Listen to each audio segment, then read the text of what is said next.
Hey there, folks. Welcome to Spectrum Pulse. We talk about music, movies, art, and culture. And today we're finally going to be talking about the newest album from Sharon Van Etten called Remind Me Tomorrow. So before this album, it had been close to 5 years since Sharon Van Etten put out Are We There, which I reviewed way back in 2014. A really damn good album that I didn't quite love as much as I wanted, despite some fantastic songs. Maybe it was just me, but I thought Epic was just a shade bit stronger and more consistent. And I'll admit, for as much as I liked those songs, I've only gone back to Sharon Van Etten sporadically, which, yes, is more than not at all, but for as powerful of a singer as she is, I've still been waiting for her potential to really coalesce and for her to just really drive it out of the park with the right instrumentation or content, at least for me. And it's not like she's short of more prolific competition these days either. Now, granted, it's not like Sharon Van Etten hasn't been busy. She got married, she had a kid, she did some acting on TV, she went back to school. That's a lot to cram into 5 years, as well as record what many have described as her most lush and expansive and atmospheric project to date. And while I wouldn't really say I was incredibly excited to cover this, outside of the critics, the hype has been a long, slow boil. But hey, those rave reviews meant I wasn't about to let this slip past me, so what do we get from Remind Me Tomorrow? Well,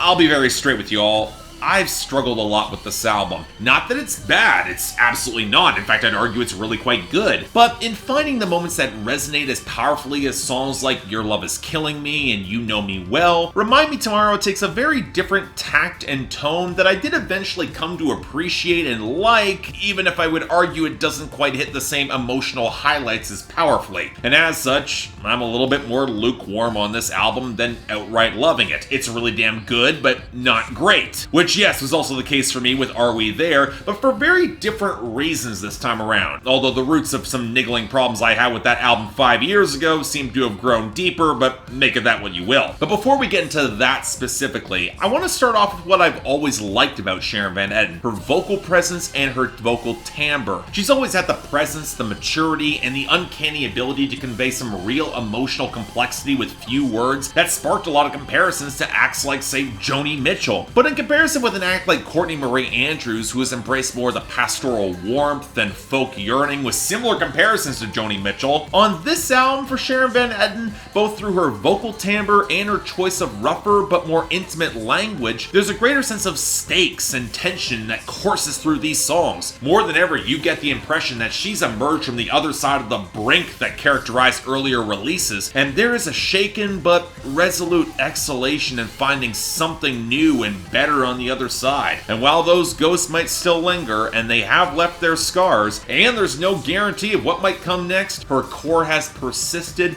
and that exhalation, that relief, really characterizes her lyrics wonderfully and her vocal delivery. But what surrounds that core has absolutely changed, so let's get to that right now. A comparison with the sweeping, hollowed out, reverb-soaked sound of Are We There, the biggest shift for Remind Me Tomorrow is the production, courtesy of John Congleton. The most stark comparison points are similar jagged, blocky tones that characterize albums like St. Vincent's Strange Mercy and her 2014 self-titled release. And honestly, the comparison makes sense in more areas than one. Both artists have depths of soul and winsome poise in their vocals that strike against the more angular, alien production in strange but oddly visceral ways. But where St. Vincent seemed a little bit more willing to slip into pop artificiality or bring to bear more of a dramatic contrast, for Sharon Van Etten, there's still a loose, more free-flowing, ethereal tone that fills in the spaces. A fusion of tone rather than slotting neatly into place or really playing up that contrast. And while the percussion can feel more programmed than ever, instead of the contorted static blocks of guitar and synth that St. Vincent used, we get blurry cascades of wiry synth, torrents of jagged distortion from the guitars, and while the mix can still feel pretty frigid on tone alone, it's this damp, misty chill that really sinks into you. And yet, if I'll admit, if there is an area where I struggled to really love this album as much as I wanted to, it was this change in sound. And I say the irony, because when Sharon Van Etten said that she was at least partially inspired by Bruce Springsteen's more synth-inflected 80s period, I totally see it in principle, and in my reaction, some of the response. thoughts. But where Bruce Springsteen never really lost his swell as Americana embraced more synthesizers, I can't help but feel like songs like No One's Easy to Love with the blocky groove and dense percussion, or Comeback Kid with the oscillating waves of wheedling tones and gated drums, or the lumpy bass distortion on You Shadow, or the shuddering warp of the guitars on Hands, that these production choices are hemming in compositions that should burst with more presence. And I think a big part of this comes in their foundation. Switch to songs like Malibu, or especially 17, that at least maintain some organic foundation in the pianos, and they just feel a lot more naturalistic against Van Etten's voice. And while I'm on that subject, I'm not sure why they thought it was a good idea to continuously tack on so many layers of blocky vocal mixing and reverb, but it absolutely got distracting for me. It could actively detract from her voice being the biggest selling point behind this album. And here's my problem.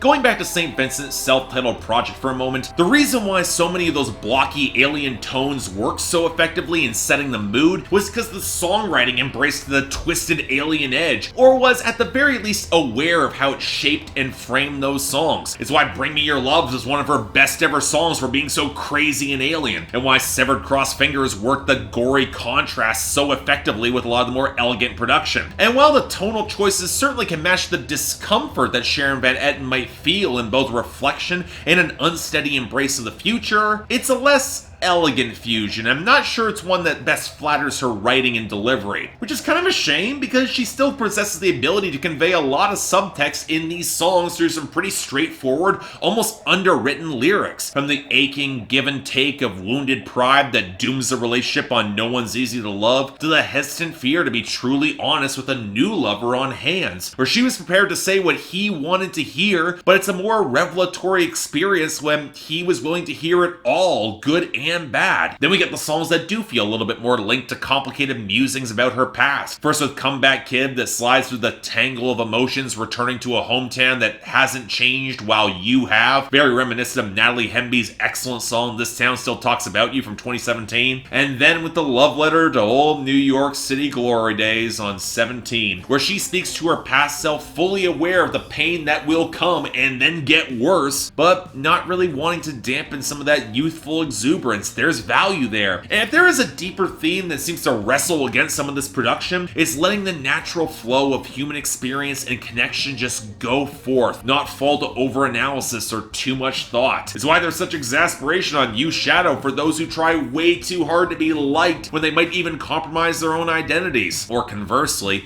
the surprise of a really honest, intimate conversation about relationship past that feels so organic on I Told You Everything. Or even more so on Malibu, where the posturing romance only deepens when the frame tightens amid some normalcy. It gets a little bit more intimate. It's a really sweet, understated moment that I did love, and it's one of the best songs on this album. And honestly, I really do wish I could love this album more. I certainly get why so many critics have gone crazy over this one, as it is a sonic pivot that makes sense on paper, and if you can get behind the more synth-inflected tones, it will absolutely sound great to you. But for me though, I don't know. I found myself wishing there was a little bit more organic foundation, a little more swell, a little bit more groove to really anchor the writing. And outside of very certain specific moments, I find this album a lot easier to respect and admire than outright love. Which means for me, I'm giving this a very strong 7 out of 10, and absolutely a recommendation, especially if the synth foundation gets you on board in a bigger way. I can see a lot of people saying this album is great, it just